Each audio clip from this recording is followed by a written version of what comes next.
Hello friends, मैंने जैसे कि भाई पिछली वीडियो में बताया था कुछ नेगेटिव एस्पेक्ट थे। जैसे कि भाई आरबीआई ने कहा था कि भाई बबल्स है जो कभी भी फूट सकता है। और इसके अलावा भाई एफआईआई ने भाई काफ़ी ज़्यादा सेलिंग की थी पिछले वीक में। तो भाई हो सकता है कि सोमवार को कुछ गिरावट आए मार्केट में। और इसलिए भाई दो बैंक जो भाई लीडर हैं, एक पीएसयू बैंक है, वो पीएसयू सेक्टर की लीडर है, और एक प्राइवेट बैंक है, वो भी भाई अपने सेक्टर की लीडर है। दोनों बैंकों के बारे में बात करूंगा। और उससे पहले अगर चैनल पे नया है तो चैनल को सब्सक्राइब कर लेना। तो पहले न्यूज़ देख लेते हैं, न्यूज़ क्या क्या है।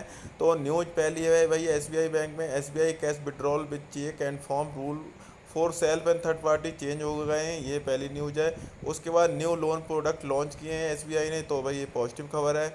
H D F C bank SBI card bans customer to restriction if they deal in crypto currency. तो भाई अगर क्रिप्टो करेंसी में डील कर रहे हैं आप में से भी कोई, और H D F C bank और एसबीआई में भाई आपका अकाउंट है, तो भाई देख सकते हैं, इस न्यूज़ को रिस्ट्रिक्शन कर सकते हैं ये भाई। तो ये भी न्यूज़ है। उसके अलावा इन्होंने बताया था भाई, एसबीआई चेयरमैन दिनेश खारा एक्सप्लेन रोलिंग आउट आरबीआई 5 मई एसएमई लोन रिलीफ मेजर्स। ये तो हो गई। और न्यूज़ देख लेते हैं क्या है। और न्यूज़ है, State Bank of India raise cash withdrawal limit at non home branches. तो नॉन होम ब्रांचेस है अगर आपकी भाई, जैसे होम ब्रांच होती है उसमें तो भाई कितने भी निकाल सकते हैं, नॉन होम ब्रांच में आप लिमिट बढ़ा दी है, तो उसमें पासबुक से 25,000 और चेक से आप 1 लाख रुपए निकाल सकते हैं। और इसके बाद है, bank have room to lend 45,000 crore more under E C L G C scheme IBI, ये भी पॉजिटिव खबर है। उसके बाद SBI customer can update their KYC without visiting branch office, ये भी पॉजिटिव खबर है एसबीआई के लिए। और इसके अलावा देखते हैं तो S B I H D F C bank move Supreme Court against R B I directive to provide data under R T I act. इसको मैंने पहले ही बता दिया है कि भाई ये दोनों गए हैं सुप्रीम कोर्ट, क्योंकि आर बी आई ने भाई जो डाटा होता है उसको आर टी आई के अंदर लाने के लिए कहा था। तो इन्होंने कहा भाई काफ़ी सेंसिटिव डाटा होता है, इसको आर टी आई के एक्ट तहत ना लाया जाए, तो इसके लिए गई थी ये दोनों बैंक के। और इसके अलावा भाई टारगेट दिया था 510 का स्टेट बैंक ऑफ इंडिया को, इन्होंने जो भाई हैं ब्रोकर जियोजिट और झुंझुनवाला जी भी भाई एसबीआई और कैनरा बैंक को टॉप पिक्स बता रहे थे पीएसयू बैंकिंग स्पेस में। तो ये सारी एसबीआई के अंडर न्यूज़ थी, जिसमें काफ़ी सारी पॉजिटिव न्यूज़ थी। और निगेटिव न्यूज़ वही थी जो बता रहा हूँ भाई, जो आरबीआई के भाई चीफ ने कहा था। उसके अलावा एफआईआई ने जो भाई बिकवाली की है उसको हम एक निगेटिव न्यूज़ मान सकते हैं। पॉजिटिव न्यूज़ भी काफ़ी हैं, केसेस कम हो रहे हैं, रिस्ट्रिक्शन कम हो रहे हैं, यूपी में रिस्ट्रिक्शन कम हो गए हैं अभी, जहाँ 600 से कम एक्टिव केसेस है वहाँ 7 से 7 खुल गया है मार्केट। तो कुछ पॉजिटिव न्यूज़ें हैं, कुछ निगेटिव खबर है मार्केट में। कल अगर कुछ गिरावट आती है तो उसके लिए भाई हम सोच के चल रहे हैं करना क्या है।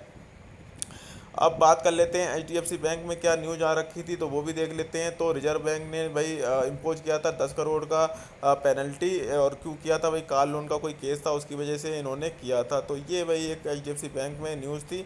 अब सीधे चार्ट पर लेके चलता हूँ। और एस बी आई के भाई रिजल्ट काफ़ी शानदार आए थे। और स्टॉक में ये नहीं कह रहा हूँ बुरा है, पीएसयू बैंक है ठीक है, पीएसयू बैंक का लीडर है State Bank of India, result भी काफ़ी शानदार पोस्ट किए थे। लेकिन इसका मतलब ये नहीं मैं बावन वीक हाई पे ले लूँ बिना किसी डिस्काउंट में। मैं भाई अभी डिस्काउंट नहीं मिलेगा, 10 दिन बाद मिलेगा तब लूँगा, 15 दिन बाद मिलेगा तब लूँगा। मैं अभी बिल्कुल भी नहीं खरीदना चाहूँगा इसे। और मैं वेट कर रहा हूँ एक गिरावट का। और जिस तरीके से निगेटिव ट्रिगर एक आया है, ये आरबीआई का जो बयान आया है, तो हो सकता है कुछ इम्पैक्ट पड़े इस पे। और ये अगर नीचे आएगा तो इसको कंसीडर करूँगा मैं 350 रुपये के आसपास। और नहीं आएगा तो छोड़ दूंगा मैं, महीने 2 महीने अगले में देखूंगा भाई, कभी भी नीचे आएगा तब देखूंगा फिर दोबारा। तो भाई मैं इसलिए यहाँ पर नहीं खरीदने के लिए कह रहा हूँ कि भाई मान लो यहाँ से मार्केट गिर गई तो भाई आप पैनिक करोगे कि भाई 52 वीक हाई पे खरीद रखा, फिर आप बार बार कहोगे अब क्या करूँ अब क्या करूँ। तो इसलिए भाई 52 वीक हाई पे मैं तो खरीदने के लिए अवॉइड करने के लिए बोलूँगा। बाकी जो टारगेट देते हैं वो उनकी बात रही भाई, मैं टारगेट भी नहीं देता। आर एस आई 77 की, तो ओवर बॉट के आसपास R S I profit booking ही आएगी तो भी वही गिर सकता है स्टॉक। और ये तो हो गई एसबीआई की वही बारे में बात। और अगर पुरानी एंट्री है भाई आपके पास, आपने यहाँ नीचे कहीं खरीदा था, तो पार्सली प्रॉफिट जरूर बुक करें यहाँ पे। हो सकता है थोड़ी बहुत गिरावट हो यहाँ पे, तो पार्सली प्रॉफिट अपना बुक कर लें यहाँ पे।